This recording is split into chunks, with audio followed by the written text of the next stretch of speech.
செய்யக்கூடிய சிறுதானிய முறுக்கு எப்படி செய்ய போகிறோம்னு பார்க்க போகிறோம். ரொம்ப சிம்பிளாக ஈஸியாக பண்ணக்கூடிய மெத்தடில் அது இருக்கும்.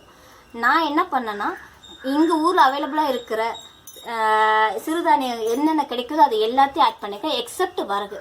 ஏன்னா வரகு எதுக்கு ஆட் பண்ணக்கூடாது அப்படின்னா, தைராய்டு ப்ராப்ளம் உள்ளவங்களுக்கும் மற்ற தோல்நோய் ப்ராப்ளம் உள்ளவங்களுக்கும் அது ஒத்து வராது. அதனால் அதை மட்டும் நான் விட்டுட்டேன். இதெல்லாம் கழுவி நிழலில் உணர்த்தி காய வச்சு நான் அரைச்சி இந்த மாதிரி பவுடராக எடுத்துகிட்டு வந்திருக்கேன்.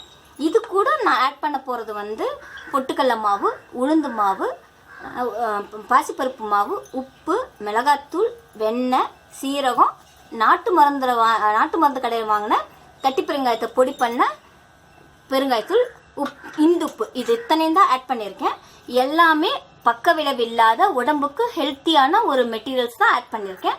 இந்த மாதிரி சூடான ஒரு எண்ணெய் காய்ச்சி வச்சுருக்கேன்.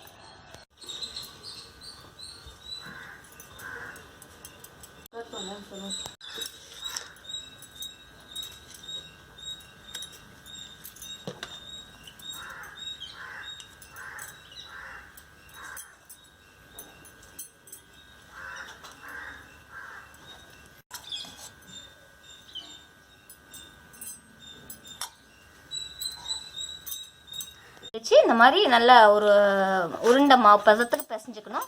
தொட்டால் கையில் ஒட்டக்கூடாது, அந்த பதத்தில் இருக்கணும். நிரப்பி ரெடியாக பொரிக்கிறதுக்கு வச்சுக்கணும். போட்டுட்டு அது மேலே எலும்பி வந்தோடனே என்ன சரியான பதத்தில் இருக்குன்னு தெரிஞ்சுட்டு பிழிஞ்சு விடணும்.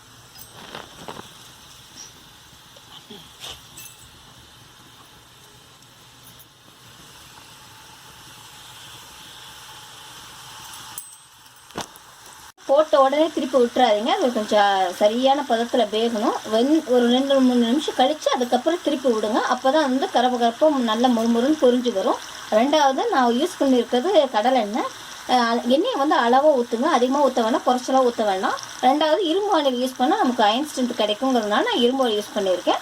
நீங்கள் இந்த ஸ்டெப்ஸை ஃபாலோ பண்ணுங்க, அது போதும்.